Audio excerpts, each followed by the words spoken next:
Assalamualaikum warahmatullahi wabarakatuh. Perkenalkan, nama saya Maibina Damayanti dari kelas 12 IPS 3. Di sini saya akan membacakan resensi novel yang berjudul Anak Semua Bangsa karya Pramudia Anantatur.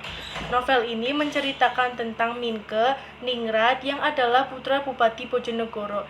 Ia harus bisa membayar konsekuensi dari apa yang menjadi pilihannya.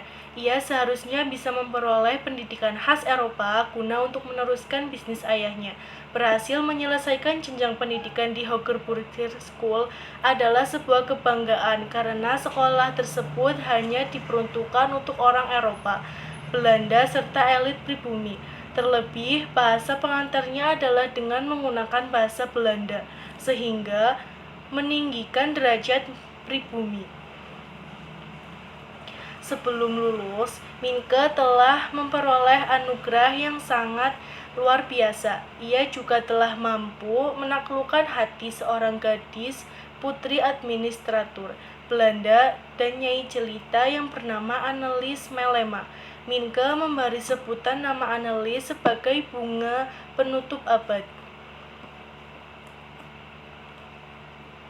Sebagai putra seorang ningrat, Minke harus dapat mengalami sistem kolonial. Ia sadar bahwa hidup ini di sebuah alam yang sangat penuh sekat di mana ada manusia Eropa ialah dewa dari segalanya. Kemajuan ilmu pengetahuan yang telah dimiliki bangsa Eropa mampu untuk menguasai 2/3 dari bumi. Tampak dalam adegan saat Minke bertamu dan datang ke rumah calon mertuanya dengan ia balutan pakaian Eropa, kemeja serta jas dan rompi, serta juga berkopi plangkon untuk dapat menunjukkan entitas Jawanya.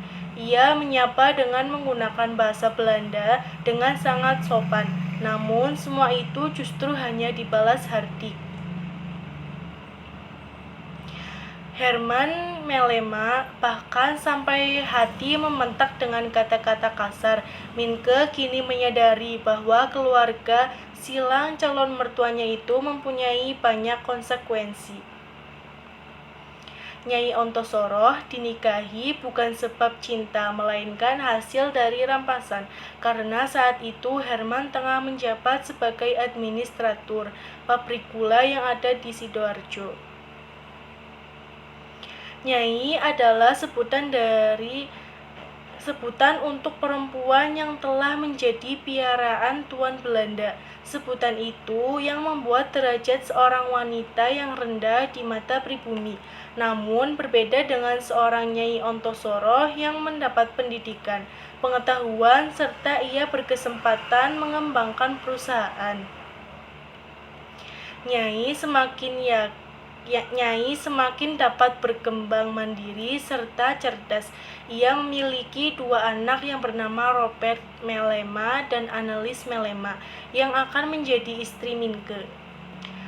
Sangat disayangkan, dalam hukum kolonial Belanda selalu berskenario tunggal di mana bahwa Eropa mempunyai kedudukan lebih tinggi jika dibandingkan dengan pribumi.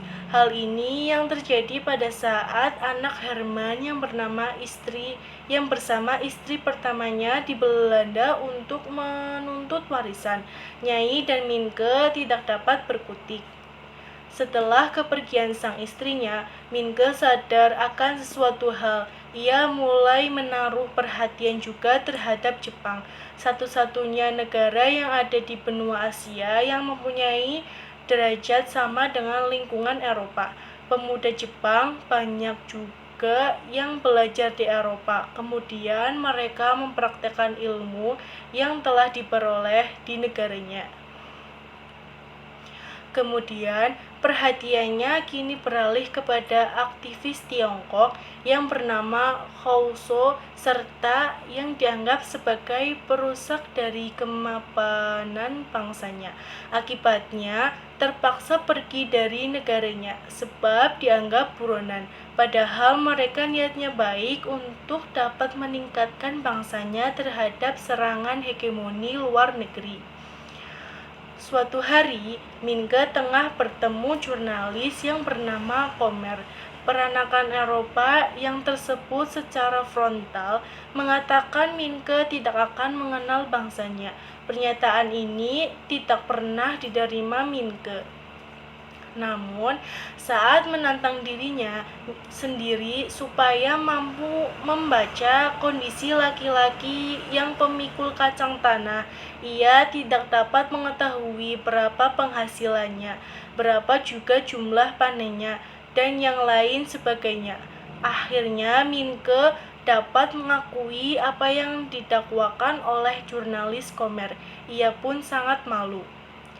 Demi membayar rasa kekecewaannya, ia melakukan berbagai bentuk belusukan kecil di daerah perkebunan tebu dan tepatnya di Tulangan, Sidoarjo. Perkebunan tersebut sebenarnya merupakan lahan produktif bagi warga. Para petani justru sangat terintimidasi akibat bentuk mempertahankan lahannya.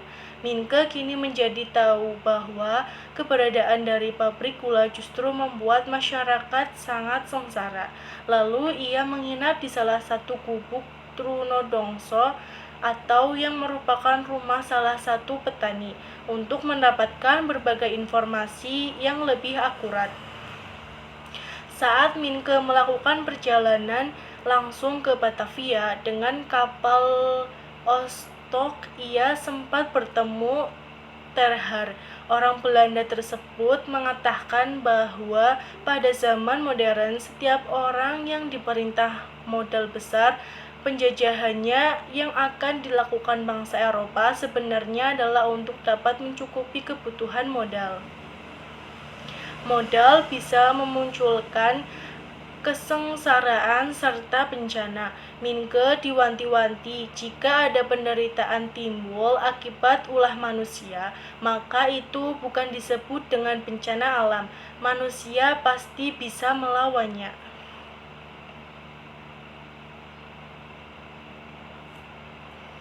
Kelebihan dan kekurangan novel Anak Semua Bangsa karya Pramudia Anantatur. Kelebihannya: 1. Pemaparan cerita urut dari awal sampai akhir dan dapat memperkenalkan lebih dalam sejarah di Indonesia pada masa kolonialisme Belanda. Kekurangannya adalah tokoh di dalam novel terlalu banyak sehingga terkadang menjadi tidak fokus dalam alur ceritanya. Cukup sekian pembacaan resensi novel Anak Semua Bangsa dari saya. Kurang lebihnya saya mohon maaf. Wassalamualaikum warahmatullahi wabarakatuh.